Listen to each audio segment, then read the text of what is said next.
absence of a similar air in a minute. We've got to stop now. Just as it gets good. It's Radio 2. Sorry, Dermot. BBC Sounds. Sorry, And on your smart speaker. What? Play BBC Radio 2. BBC News at 7 o'clock. This is Nikki Cardwell.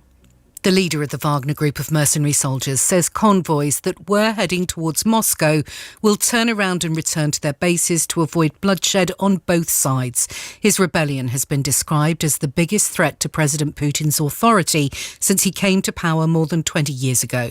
Yevgeny Prigozhin had demanded that military leaders meet him for face-to-face talks after accusing them of bungling Russia's invasion of Ukraine. Our Russia editor Steve Rosenberg is in Moscow, which has been put on high alert. Clearly, the authorities here are preparing for the possibility that some Wagner fighters could make it to the Russian capital.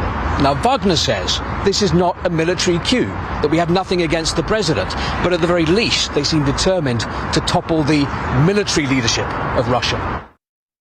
Earlier, President Putin described the mutiny and Wagner's occupation of two major cities as a clear case of betrayal and treason. Rumours are rife as to the current whereabouts of the Russian president.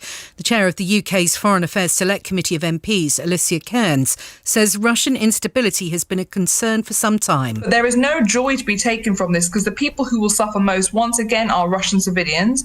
This is a fight between two bad guys, to put it in the most kind of Western movie form that we can. This is between mercenaries who've been committing war crimes in Africa and the Middle East and Ukraine, and a war criminal who orchestrated mass atrocities when he agreed to the renewed illegal invasion of Ukraine. Here, the government's held a meeting of its emergency committee known as COBRA to discuss the impact of the events in Russia.